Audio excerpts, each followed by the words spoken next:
So, hi folks, this is Tenacious Earl, and I wanted to do a relatively short video here, hopefully. I think the best thing to be discussing right now is kind of like, so I'm going to play out the final round, but I'm only going to play out the last few holes, but what I would like to do is kind of like give sort of the next step towards taking out, taking the final round to a conclusion. I feel like as of right now, the way I'm going to be playing this out is going to be with this spreadsheet that I use, which is automated, and it's not going to be very helpful for most of you because, it's not in a form that I can really like share so easily. But what I would like to do is kind of walk through, because now, apologies for the light here, it's just the way I put this camera down here, and but my hope is that I'd like to be able to do this in a way that will sort of demonstrate what, if I were you and I was starting out, and when I did start out, this is kind of how things went, so you can see here I have one of these score sheets. You can find them.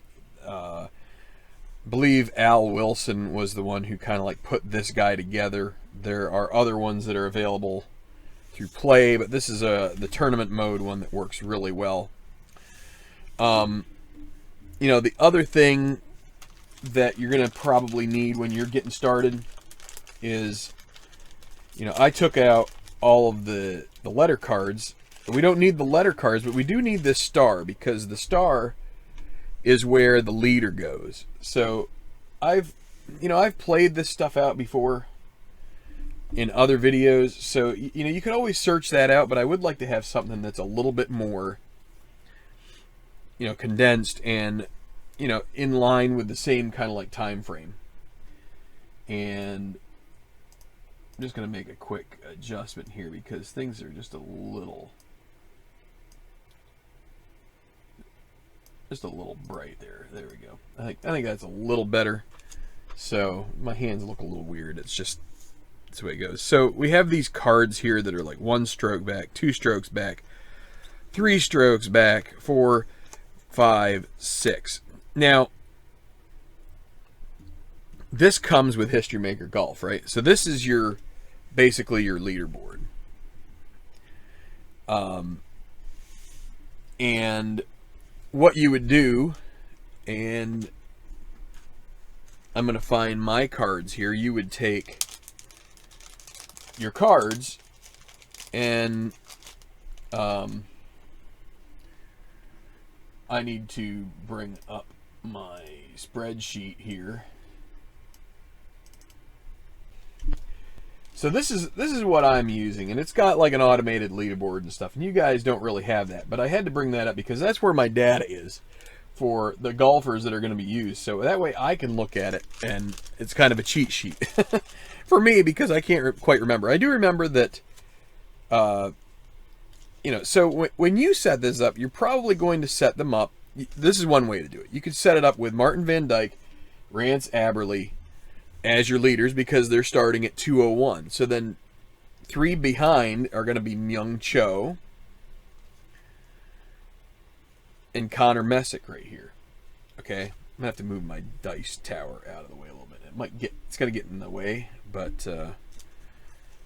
and then so we have Kanishi, and this is what I would do probably is well, for you, because you're not using a camera and you're playing this for yourself. Oh wait, Connor Messick goes here. Sorry, my bad. So Connor Messick, if you remember, he was at 204 along with Myung Cho. I swear I'll get this right eventually. So you just want to make sure you have enough room for everything. So yeah, so there's two ways. So then here's Kanishi Ochoa. Then we've got Zelderloo and Todd Ahrens. And then maybe if I do this, it won't block quite as much here, that other little camera. And then the 5 and the 6 here, you can, well, let's move this down here. 5 will be Huffman and Sunny Lemons. They're at 5 back, and 6 back would be Kleckner and Merida, right? So this is one way you can do it. And then what happens is, let's say Myung Cho gets a birdie. Well, he'll be 2 strokes back then, and Messick would stay 3, right? If Van Dyke then birdies, then everybody moves back 1. So you kind of got to move. You could do one of 2 things. You could move this forward and move Van Dyke up and just have everything's just going to have to move back. So Myung Cho, or move these. What you can do is you can move these guys over like so. Right? Like this.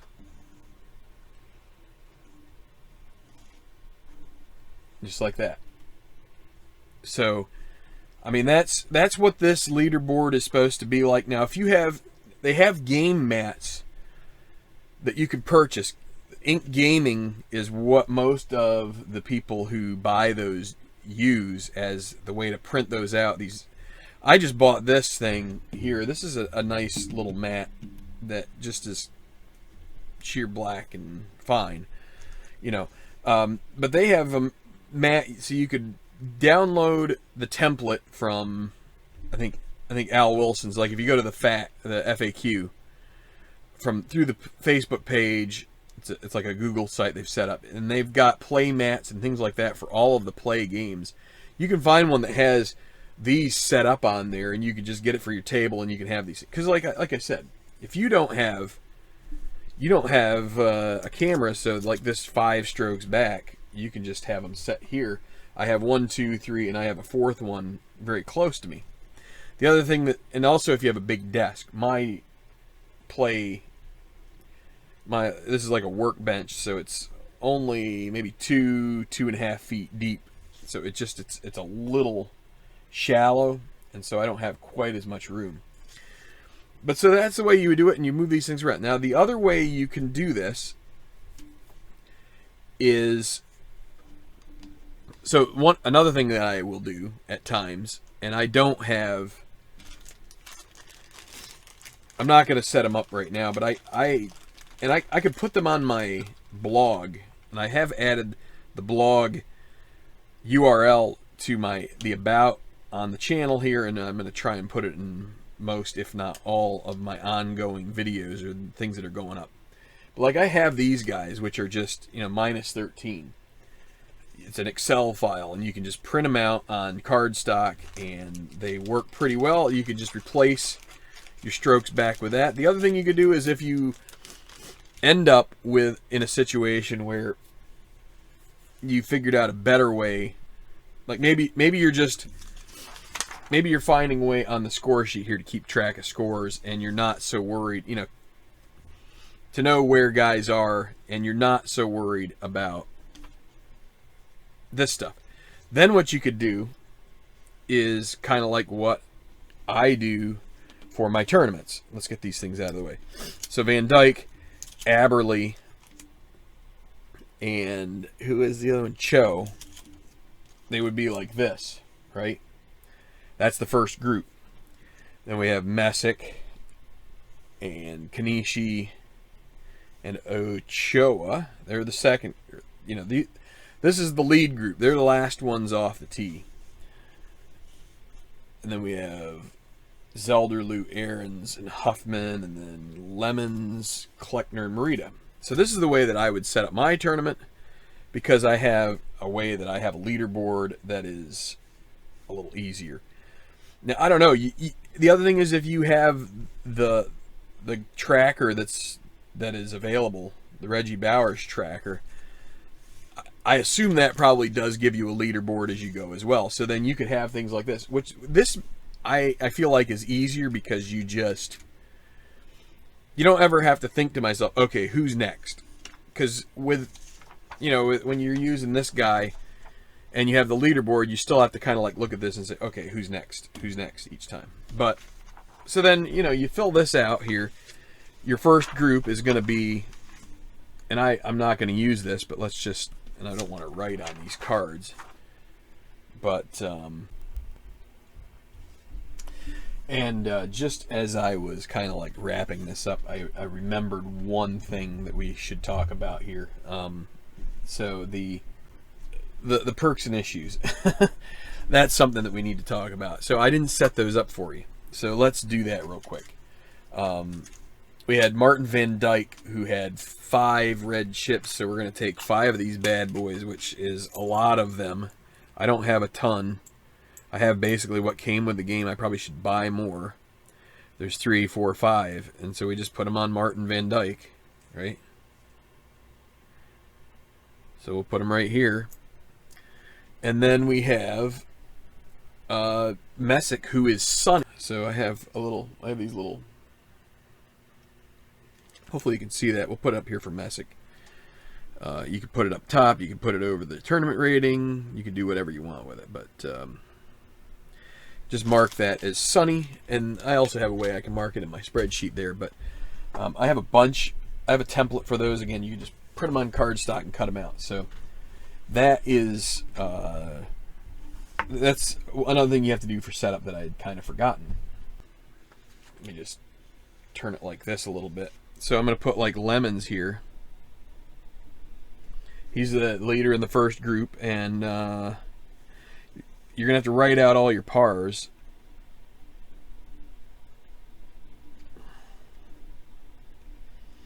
Marita, and then Zelder, Lou, Aaron's, Huffman,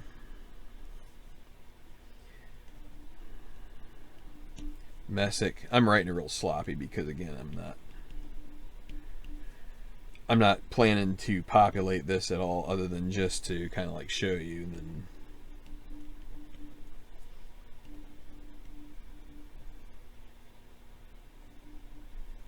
so we do that. And I mean, you want to put the pars here. So ways that you can, I mean, the way that I would do these if I was still keeping paper. My method was this. Even par for a hole. A par score is a 0. Okay? You can do this a number of ways. I'll start with this one. I like to do a dot for a birdie. I like to do a dot surrounded by a circle for an eagle, and then we would add another one for a double eagle. I put an X for a bogey, X with a circle for a double, and then, you know, again, you could double circle it for a triple if you got that far. Some people would like to do it like this. They could put 0 for par, -1, -2, +1, +2, +3. You could do, okay, let's say Messick is starting at -10. You could decide, okay, he birdied. He went to -11. He bogeyed. He went back to -10. And you could enumerate it that way. I've used highlighters or things that will dictate to me or show me where my birdies and my bogeys are and stuff. I'm trying to think what else, you know, like, there's a lot of options. I guess that's my point, you know. So you put your pars up here. I mean, you could put the score every hole. You could put 3, 4, 3, 5, 4, and then color code it. If you just wanted to do your scores that way, really the sky's the limit. Do what you know. Try some things. Have fun with it. It's a learning process. This is probably your quickest way if you just want to not have to spend a lot of time doing a lot of adding in your head and stuff. Just, you know, do kind of like the simplest thing in the world, you know, and don't try to get too fancy. If you really like aesthetics and you really like getting to the end of it, and you're like one of these people that does sort of the calligraphy and wants to color code, you know, that there's plenty of opportunities to do that too. Put your tournament name, your course name, You know, we could put normal conditions. And then, so this is the contenders. So after you do your third round, I would then write down the scores here. So, you know, you had, let's see, so you had place was 1, we'll say tied for 1, you had Van Dyke. Third round total, he's no strokes back, but his third round total was 201. And also Aberley. Same, I wouldn't repeat that for him. And I go tied for third is Cho at 204. 3 shots back. And, I mean, in the strokes back, you could also put, like, what is that, minus 14, I think, or minus 12. I think it's minus 14, actually. Whatever it is. No, it's minus 12. My bad. Minus 12, and you can put Messick here as well. And then go to tied for 5. I'm not going to fill the whole thing out. You get the impression, but you do that. And then when you get done with it, you can put out your leaderboard here, and then you've got a nice little sheet that you can throw in to the thing. I will show this. This is my original book, which I was using very religiously for a long time. And you could see the different ways I did this. Like here, I was using actual scores, circling and putting squares around. Sorry, I guess I should put this in a way that you can read it. This was won by Enrique Magallanes. So that was one of the Magallanes. Sorry, my bad. And you can see by the time of the 2019 NorCal Pro-Am, that Granbury one, I was definitely into kind of like this other method of scoring. And then, you know, this is available at my blog. And there is a link up here that I really should change this and make a new version of this that just has some different info on it. This is a nice way to kind of like track your first 3 rounds, and I probably should have showed this in the last video, but now is better, you know, better late than never. You can put your project, your tournament, course, city, state, field size, the par, previous winning score. So I build my target score off of the previous winning score. And is it in this book? It may have been in a little spiral notebook that I had at one point in here. Yeah. And this is, I'll show you that at the end, but let's just keep going here. So we've got the making the cut. So this is where you would put the number of guys that made the cut, and this would include also your outstanding golfers. I would put that in the total, so that way you know how many guys made the cut, because you want it to be under 80 if you can help it. You have a place for outstanding golfers. You have a place for injuries, you know, that 11 rule. And then if you get the sheet off of play.com and the free stuff to parse out if it's a TFN injury and which kind, just for detail. Got a place for your third round, your perks and issues. This works out pretty well. And then place to put weather. I've also put in here any time that you had like an emerging contender where things would go. If you have a playoff, Emmerich won this one. This was Arnie's tourney, but you can see here that I have a little place here that you could have an extra place to run a playoff in. You get 4 holes worth of action there, and if you run out of space, well, too bad. No, you can figure it out. And then a place to put your final scores. So that's kind of that's that. No, just going through. Like, so this was kind of like my original thoughts on this. The 2017 Pro National plus mods. That's my customs. 22 tournaments, Masterful at Champions course, American Open at Shinnecock Hills, and I forget how I did these guys. I wanted the showcase at Belle Reve. I think I chose a different course. Random select the 125 qualified golfers for all tour events. So I did that from the PNG, which I think it's 164. So I did kind of a random selection of that. Remainder will randomly complete 144 player field for all tourneys except the Masters. Will take the top 100 playoff tourneys. You can see that this kind of like morphed from that into something a lot different. Future incarnations of the tour will more closely follow real PGA Tour qualification standards.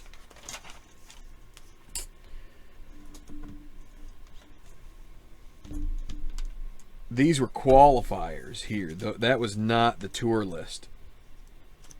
It's interesting. What do we have here? I feel like I have the actual list. Yeah, right here we go. This was the original. So, and these were from the 2017. These are the tournament ratings. Dustin Emmerich was the only 1A. Then we had a bunch of 1Bs here. Granbury, Lee Song, McAdams, Heath Summers, Gareth Leonard. And this is the way that I chose them early on. I don't know. We had Will Janis win, I think, come in as a qualifier. You know, I was using these guys. So, yeah, gold, man, gold. Save your books. Save them. They are. I haven't really looked at that in probably a year plus. And I have another little green one here somewhere, and I don't know. I'm not sure where I put it.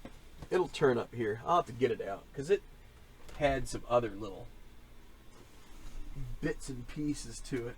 But, oh, here it is. Oh. All right, let's see. I think this was for the Tenacious. Yes, sir. So, let's take a look here. Virtual start date, January 11th, 2018. This is for the This was for the original one. The actual start date was October 14, 19, or 2017 Pro Nash. So, I wanted to do a reevaluation of tournament ratings every 6 tournaments to try and I could probably implement that now that I have some spreadsheets and stuff like that. I could manipulate that, but I'm not doing that. I thought it would be fun to have situations where a guy who finished well, who had like a bad tournament rating, would get his tournament rating improved and vice versa. And the logistics for that are just pretty rotten. But target score, this is what I really wanted to show you guys. And let me get it on camera here. The target score for each tourney is adjusted from the last tourney last tourney held, plus a D6 roll adjustment plus decider die. So, for a tournament like this, I would have what I did in the first one was I was using the actual last tournament from the PGA Tour at the course that was being used. So, I would find the winning score, and I would make that the score that I would adjust to the target score. And what I would do is I'd roll. Here, I'll just show you. I'd roll a D6 and the decider die, and it was a 5 and a dot, and you can't see that because it's off camera, but it's there. And so 5 and dot, it was -4, so I would subtract 4 from that score, and so the next score would be 4 shots deeper, or 4 shots. It'd be if it was a -10 score that was the winner, it would become -14. That would be the target score. Look at here. So here, someone had asked about qualifiers. Here were some qualifiers that I had, and they were the guys that weren't picked. And how did I do it? You know what? Let me get this other book back out, because I think this is where. So part of the reason I'm doing this video. Where'd I put that thing? Oh, it's over here. Part of the reason I'm doing this video is because I'm saying I'm not going to be doing most of this tournament on YouTube. But the other part of it is that I thought it would be worth being able to answer a couple questions. And so I don't really have a great answer because each... Do I not have it in here? Maybe I don't. Is it the page after? Oh, wow. So here you go. Here was when I was doing all of this junk by hand. Here are my B pluses, C my, all of the scores for that tournament. All. And then I actually came up with my own little paper leaderboard right there. It was pretty sweet.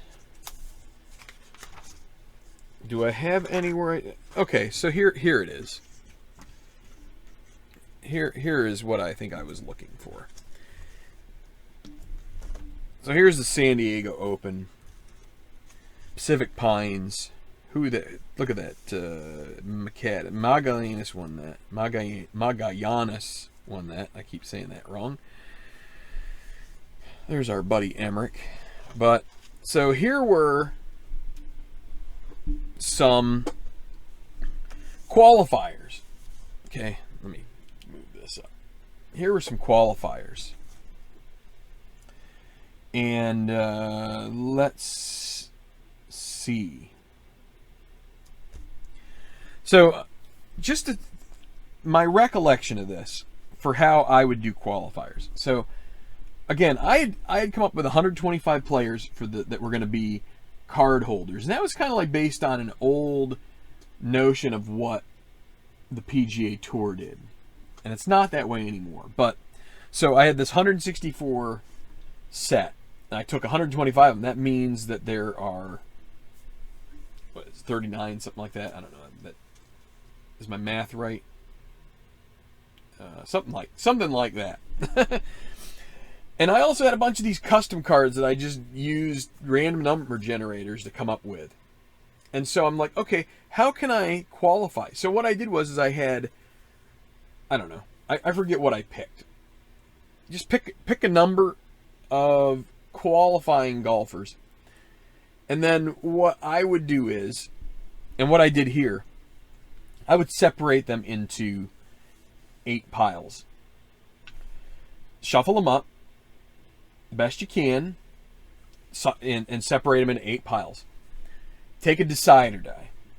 Say, first pile, is it going to be top golfer or draw golfer? So I'm going to roll it. It's draw golfer. I'm going to take the top card off. That's going to go into my playoff. Next one, roll. Top golfer. I'll go through, look through which one is the top tournament rating. That goes in. So I had 8 piles. And so I had 8 golfers that I took here into this qualification. And I decided from there I would play out 18 holes. Now, with these 8 golfers. Now, this is the trouble. You're basically playing a whole other tournament. So you have to realize that you're kind of doubling your effort here by doing this. But this is what I did. And so, and it kind of depends on how many spots you have. You could do that whole rolling out tournament and just take those into your tournament field, the ones that came out. You could say, if I have too many, let's say I only have 6 slots and I have 8, I could take, I could find a way to have a playoff where I take 3 of 4 or something like that in. There's lots of ways you can do it, but that's kind of what I was doing here. And let's see. So these guys really didn't play so well, but we had Demmelmeyer with an even par. Ooh, we had -5 right here. CJ Hope. He's got a good card, and he's just never really showed up much on my tour. Hope and Demmelmeyer. And then I think, so Heath and Graham may have been on the edge or something like that. 1, 2, 3. Anyway, that's the way you could do it. You could just thin out your field like that. So or not thin it out, but try and find a couple guys that were, you know, if you have a couple spots left. I mean, most of all, just do what you find to be fun and what is going to bring you joy.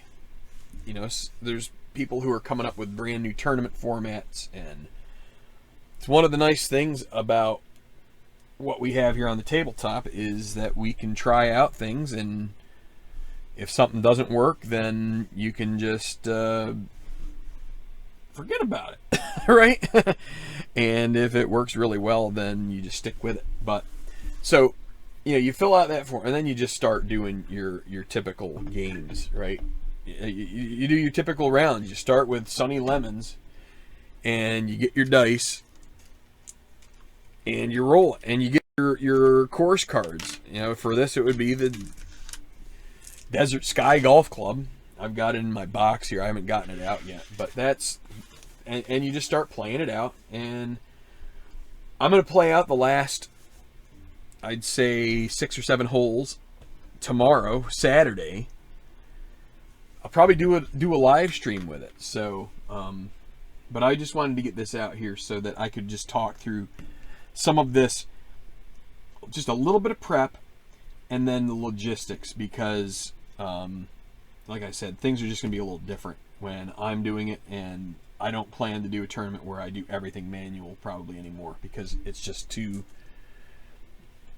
a little too convenient, and you know, I just have worries about certain aspects. Mostly for me, you know, I have these cards like this guy right here, or, you know, like, let me show it up here, where if you take this and you take this guy, there's just enough difference. You probably can't see it so much, but there's just enough difference in the card's width and the length that it makes me worry about the way that when I cut the cards, that it can bias it towards having maybe these guys on the top of the pile.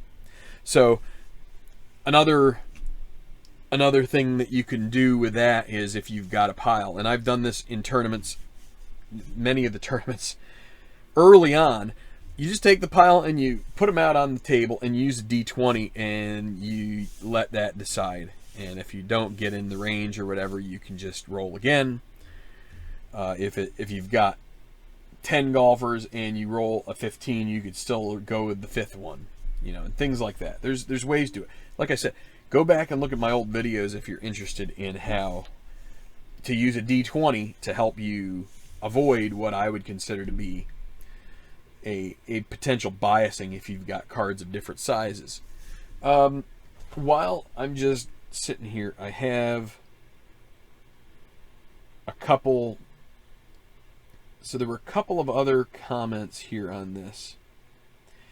Adding a link to the website for ease. I put that on here. I put it in the comments of the first 3 rounds video. So if you look in there, like, it's a comment to this kind follower of the channel named Paul Govier. You know, I put it in there. It's tenacious-sports.net. Just a quick click. It's also in the about section of the channel itself. So Derek, that he was who was asking me.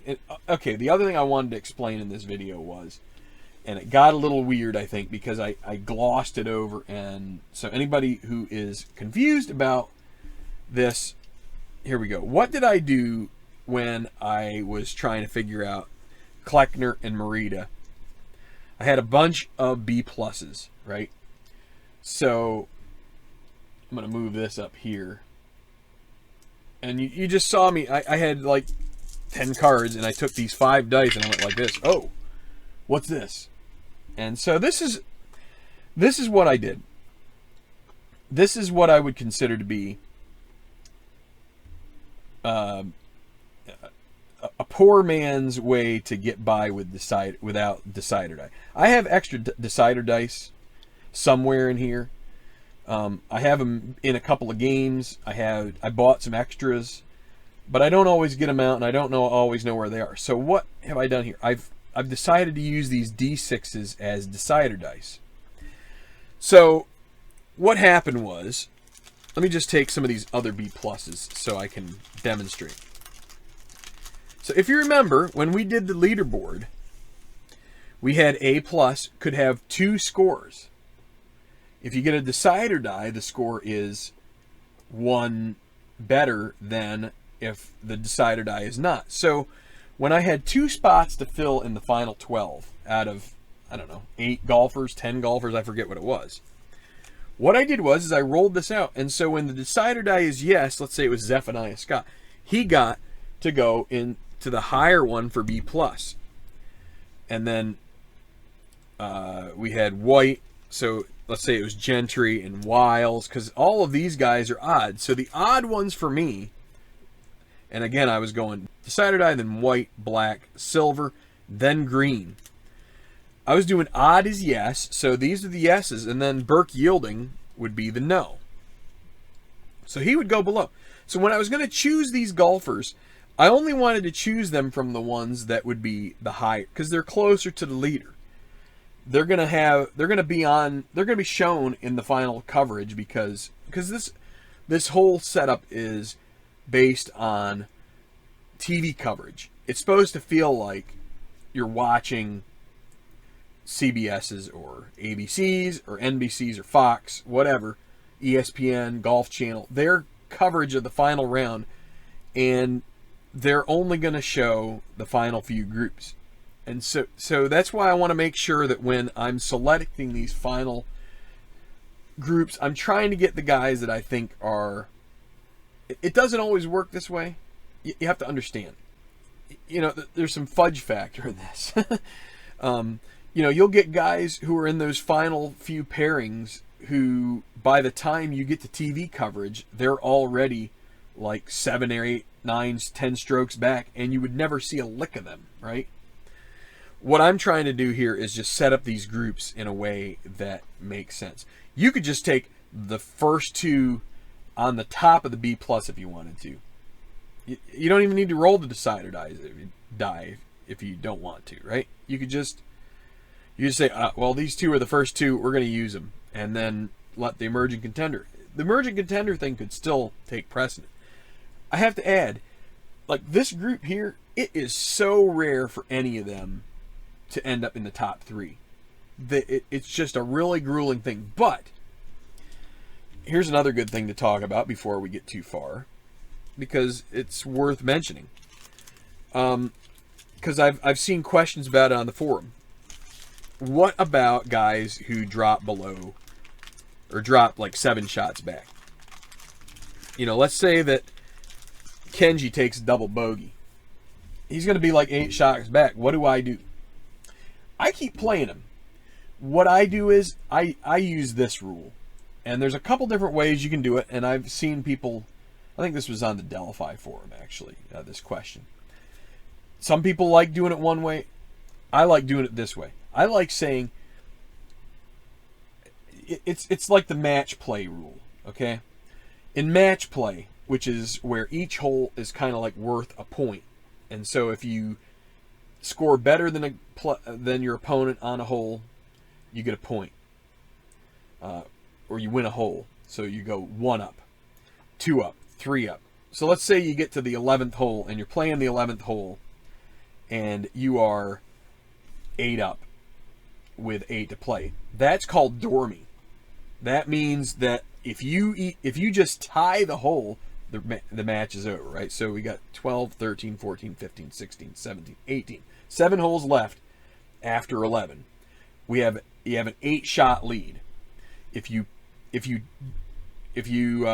tie the hole, halve the hole is what you call it. That's the terminology in match play. If the hole is halved, then you are 8 up with 7 to play, and the match is over because there's no way that your opponent can win. So that's the way I kind of do it with my tournaments.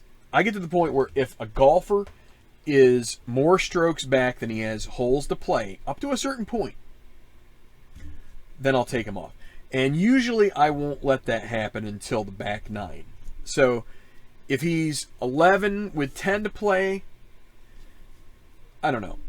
Some tournaments I'll just take him out because I'm trying to save time. Other times I would play him, keep playing him until we get to the back nine. But it's just, that's my thing. Now, if I get to like the 14th hole with 14, 15, 16, 17, 18, six holes left, and he's 7 up, or 7 back, seven shots behind, 14, I'd probably still turn it over. Let's say it's 16.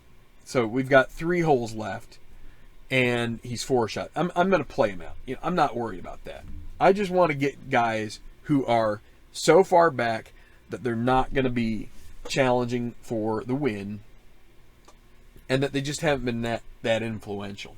So that's kind of like what that's about. Is, I mean, you could just keep playing them. You could turn them over immediately. What a lot of people like to do is you turn them over and you use this guy right here, out of contention golfers chart, right? A lot of people do that. They just use it, and then what happens is let's say why I try to limit the use of out of contention golfer chart is because I feel like routinely the golfers play better on that than they do off their own card.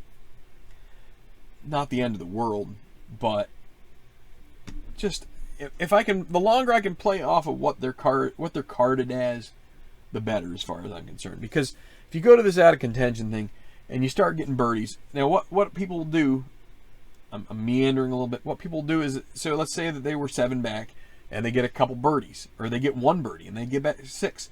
They'll flip the card back over and start playing them again. My worry is then you're gonna bogey because their card's probably junk, and then once they bogey again, then you're back to doing the out of contention. It's like it just gets to be a little up and down. So I'd like to be at a point where when I say I'm done with a guy, I know that this guy has absolutely hardly, he's got like 1.0000001% chance, he'd need to have 6 other guys completely fall apart and he would have to birdie out. And that's how I like to do it, because I might just as well play these guys out. I don't care. So that's something that is worth mentioning, is just, but do what is fun for you. If you want to knock out guys once they hit 7, that's fine. And if you don't want to bring them back, that's fine too. But the person in the forum had that guy, I think, win because he went on a birdie fest off this out of contention golfer chart. And then the leader had like an unusual result where it completely did a number on him. So, that seems like a long shot to me that would ever happen to you. That would have to be, one of those things where you should figure out that formula and take it to your local convenience store and play the lottery, because you just had some of the best luck or worst luck, one or the other, ever. So, in any regard, that is some of the things. Again, leave some comments if you have any more questions about what we would do manually. You can always go back and look at my old videos. We're going to have to do a video here about chip usage at some point. Always an important thing when it comes to tournaments. And I think a lot of it is just play the way that you feel like you're having fun, and take a chance. Taking a chance on some things and not others, there's nothing wrong with that. That's how you learn, right? We don't learn how to play a game if we just say, oh, well, every time that I've got a rust golfer and he's got a blue chip, I'm going to use that blue chip if he's got a clutch putt to make him neutral, because how else is he ever going to do anything? I mean, that may be a valid strategy, but you may need to try it and see. Play around with it, have fun. But we'll try to do one here. Again, it's kind of a daunting undertaking, because the rules are just pretty complex. It's a very it's a complex system, and there's often no right answer. It's often you could run in and hit the one chance out of 20 that you would never expect to hit, and it messes you up, and you think you could take the wrong impression from that and say, well, this is invalid, and then you play it another 19 times and things work out well. So that's one of the beauties of this. It's not 1 out of 20. They're probably mostly like 25% chances, maybe 50%, or I don't know. It's just, you have to get a feel for it, and you also just sometimes are just going to have to accept the fact that you're going to make mistakes for people, and you're going to make mistakes that help people, players, whatever, and it's going to be okay. So, all right, well, I've gone on for 40 minutes, and I didn't really want to go on this long, but if you like this, please hit like, subscribe to the channel if you'd like some more stuff like this. If you have questions about this process or anything that I've missed here, and kind of like this point between the end of the third round and the fourth, I mean, I could show you here, like, I have my manual entry right here, and this guy is all of the players that are, and it, this is the way I have it in the spreadsheet. The way that I did it, and I don't know if I'll ever do it this way again, but you do it your way. I showed you the sheet that I had where I had put everybody on the back of one of my score sheets, just had them all lined up there and figured in. My guess is eventually you're going to say, I need a spreadsheet, and you're going to build something that helps you at least track your stats, your money and your points, and that may be good enough. Or you use what's available, which is I'm sure perfectly fine. So anyway, have a good one, and see you Saturday for some Rattler final action. Just the final few holes here, but should be good. We got Van Dyke right near the lead, and he's usually good for bottling those. But I'm hoping that between, it'd be nice to see Rance Aberley get a win. He's been itching for that lately. But you've got a guy like Kanishi who got his first major, and he is really chomping at the bit to assert himself here in the new season. So anyway, we'll see what happens tomorrow. Take it easy, everybody, and keep rolling.